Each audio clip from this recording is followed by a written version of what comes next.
Go ahead, Charlie, do it. Hello, this is Charlie Barkin, and I'm here to read Thidwick, the Big-Hearted Moose. A big-hearted moose? What kind of moose is that? It's a Dr. Suess moose. One of them Dr. Suesses? Turn that book around. Let's see that moose. Look at that moose right there. I see him. This is getting... He's going to say something, I bet, very soon. What's he going to say, Charlie? I don't know, Charlie said.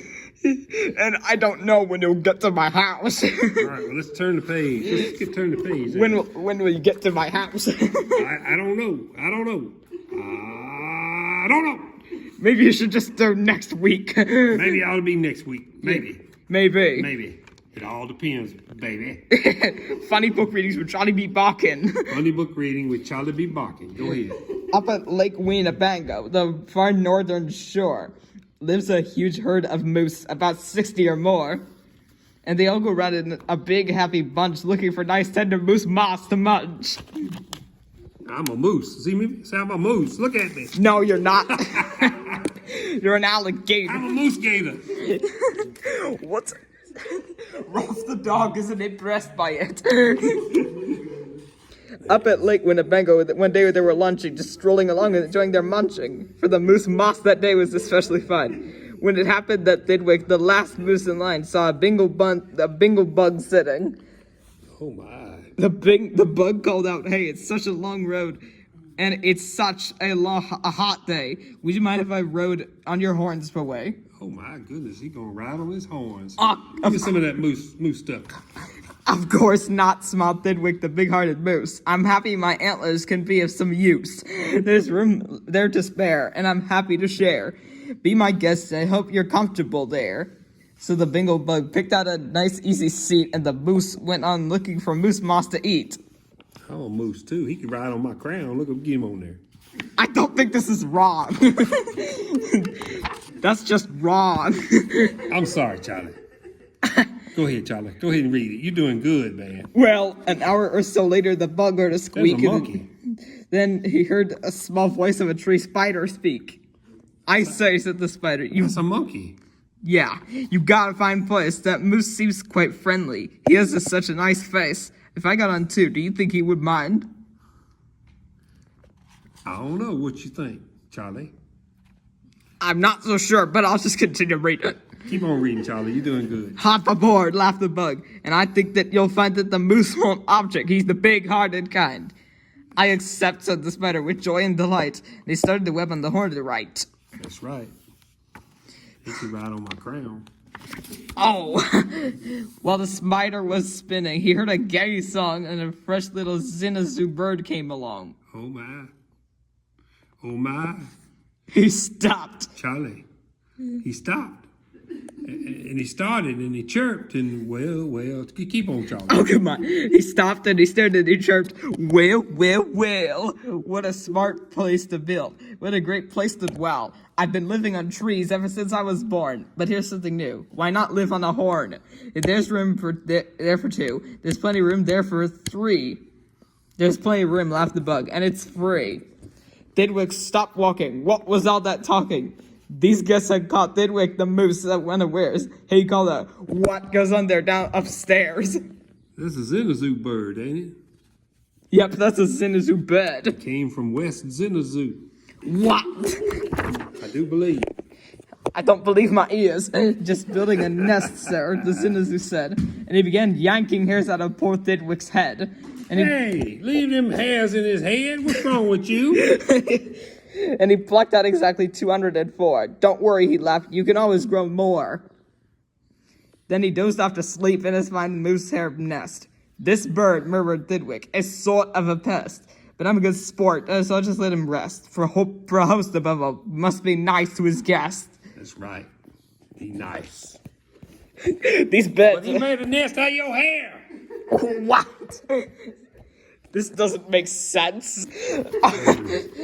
Besides now... If you do that again, I'm going to have to call the manager. Besides now, it's getting quite late in the day, and surely tomorrow they'll all go away. But alas, the next morning, the sun's early light brought to Thidwick's sad eyes a most unwelcome sight. Oh no, what was? Another bird! This bird doesn't look like a horseshoe to my opinion. No, come here, look at me. There's another bird up in there, Charlie. Yeah, there's another bird. Look at that. Beneath, meet my wife, said the bird. I was married last night. And perhaps, by the way, I should mention too that her uncle was coming to live with us too. You're very fine hosts. I know you'd be willing. Well, he's just so nice. He's too nice. Yeah, he's got 3 more beds on his head. He got a spider, a bug, and birds. Then the uncle, a woodpecker, started in drilling. Hey, what you doing? He's pecking on Thidwick's antlers. You better stop him, Charlie. Better stop him. All Thidwick's friends shouted, "Get rid of those pests." I would, but I can't. Stop Thidwick, they're guests. Guests indeed, his friends answered, on all of them proud. If those are your guests, we don't want you around. You can't stay with us because you're just not our sort. And they all turned their backs and walked off with the snort. That Thidwick, he's pretty nice. I'm going to have to give him that. Not the big friendless Look at moose. them holes all over Thidwick's horns. Ah, man. Man. Big woodpecker bird, you just ain't right. You ain't right. But the big friendless moose walked alone and forlorn, with 4 great woodpecker holes in his horn. What holes? Whispered Herman, a squirrel who spied them. What holes to hide nuts in? Mind if I try them? They're yours, called the woodpecker. Get right inside them. The big-hearted moose runs a public hotel.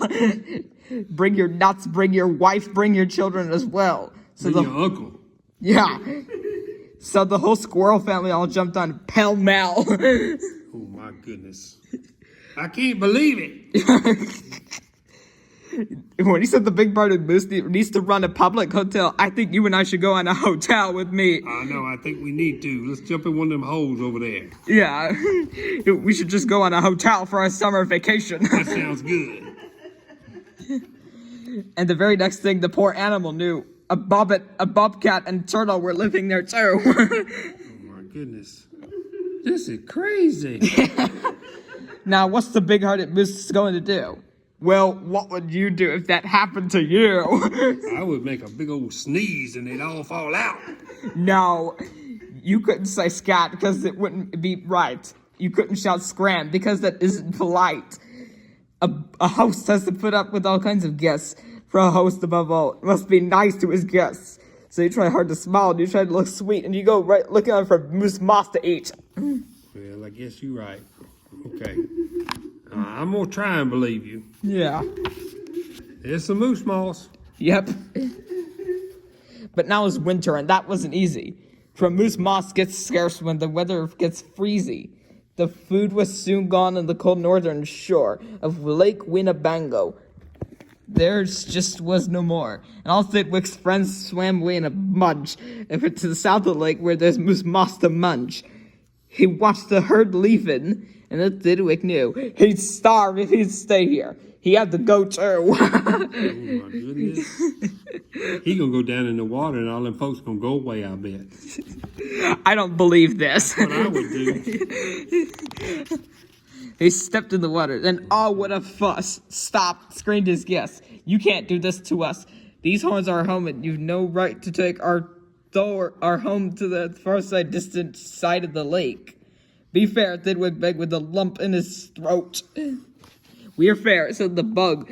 We'll decide this by vote. All those in favor of going, say aye.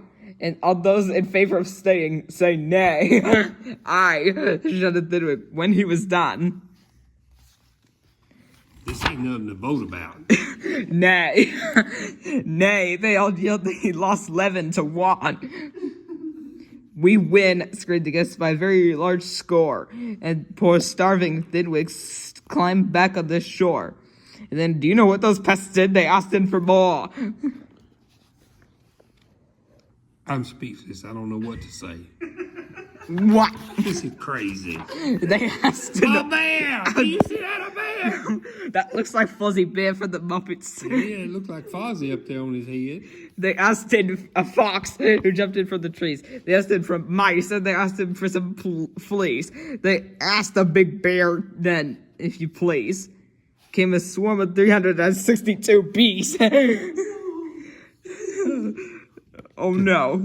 Oh, Thidwick, whatever your name is, you in the trouble. There's a mouse sitting up here talking to him, too. Yep. Poor Thidwick sank down with a groan to his knees, and then came something that made his heart freeze. Was it ice? No. Bullets came zinging right past Thidwick's face. Oh, mercy. Guns were banging all over the place. Not bullets.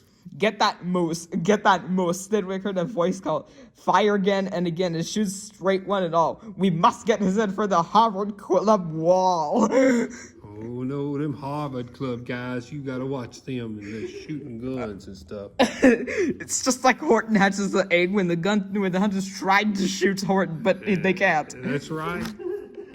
And here they are. Thidwick took to his heels with Look at that that load H on on it. his head. With 500 pounds of his horse, the moose fled.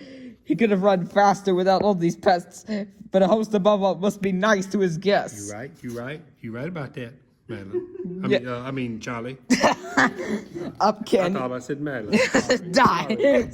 Up canyon, up cliff, over wild rocky trail, with bullets bouncing around him like hail. Up gully through gulch and down slippery juice, up with his hard-hearted guests ran the soft-hearted moose. Oh my goodness.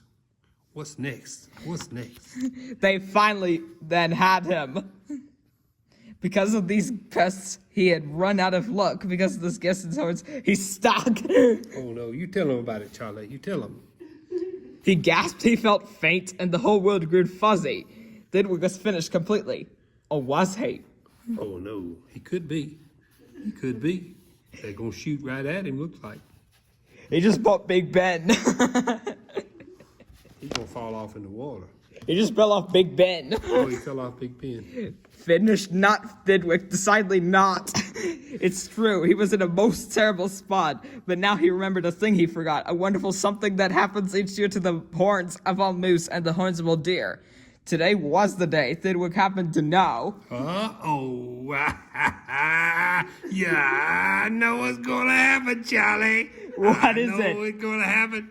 What is it? Let me swift it to you. Come here, bring me your ear. His horn gonna fall off.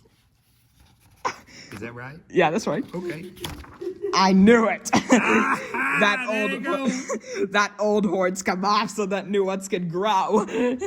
And he called to the rest of the horns as he drew them. You wanted my horns, now you're quite welcome to them. Keep them, they're yours. As for me, I shall take myself to the far distant side of the lake. And eat some moose moss. These animals look stunned here. Oh no. Look at that bear. He's saying, oh, it's gonna be cold in the Feel like water. they're gonna die. And they swam Winnebago and found this old bunch and arrived just in time for a wonderful lunch. At the South Lake, there was this moose moss to munch. Look at him munching. Give me some of that moss. Yeah. His old horns today where you knew they would be. His guests are still at them, all stuffed as they should be. That Dr. C.U.C. did good, didn't he? Yeah, you did good too, Charlie. Yeah. Let's make Music together. Woo! And And we'll always be friends. Yeah. That's a good one. This was brought to you by Flow, the old church, the national Flow site on the internet. All right. You go, Flo. Yeah, the national Flow site on the internet. This is brought to you by Ken Page.